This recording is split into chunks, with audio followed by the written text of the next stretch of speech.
You know, when we think about exploring space, we usually picture those triumphant first steps, right? Planting a flag, a giant leap for mankind. But what if a mission isn't about triumph? What if it's about sending a soldier on a one-way trip, straight into hell?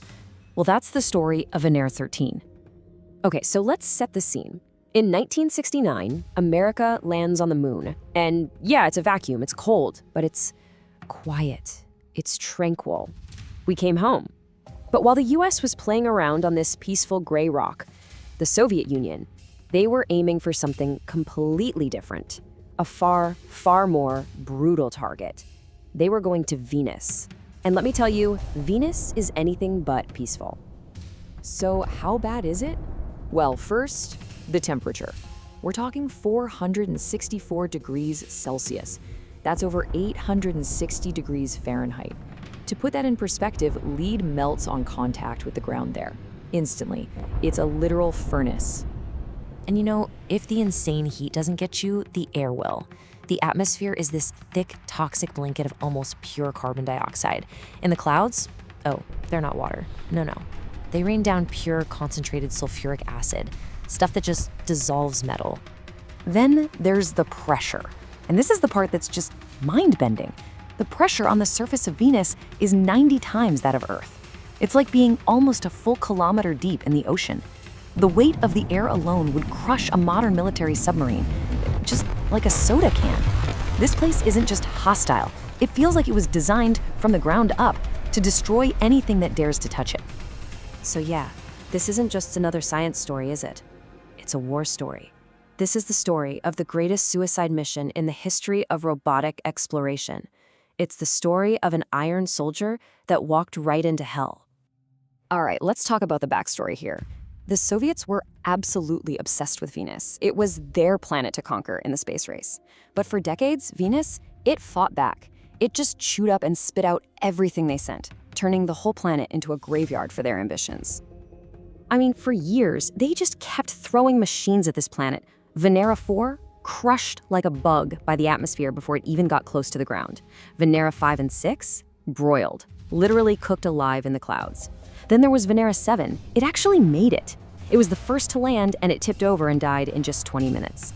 It felt like Venus was just laughing at them. So after getting beaten down over and over, the Soviet engineers had this big realization. They weren't building explorers anymore. Forget delicate science instruments. To survive this place, to survive hell, they needed to build a tank, an armored soldier.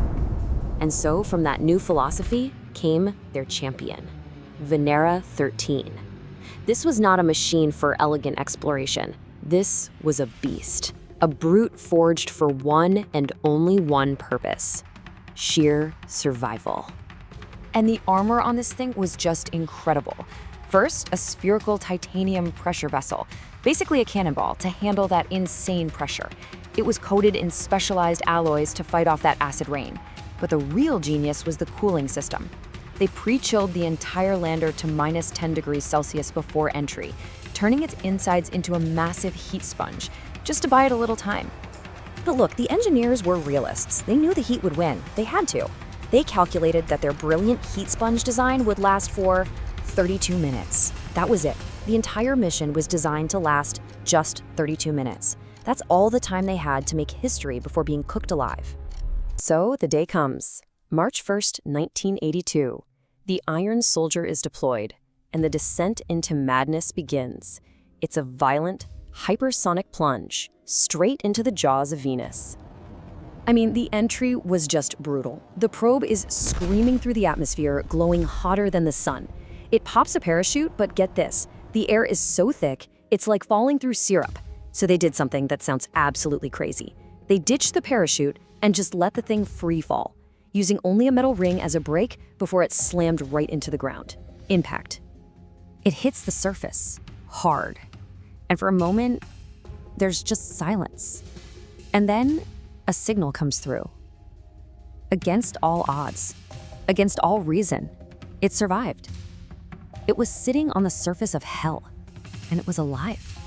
And it wastes no time. The lens caps pop off, and right then and there, humanity gets its first ever color pictures from the surface of another planet.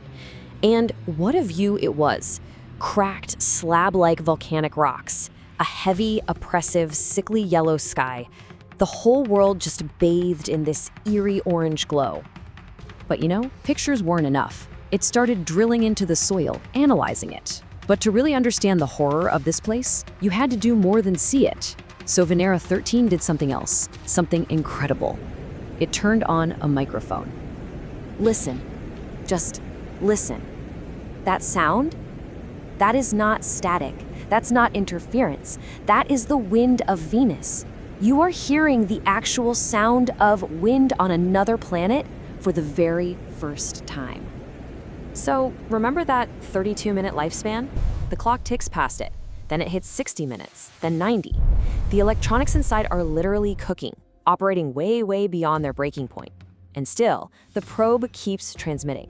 It survived for a staggering, an absolutely impossible 127 minutes. Can you imagine?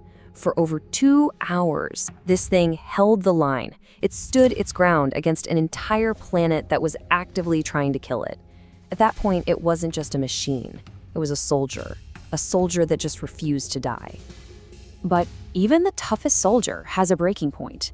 And eventually, the heat won. The circuitry inside finally melted.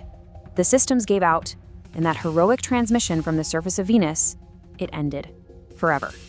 So right now, as you're listening to this, Venera 13 sits silent on that burning plain.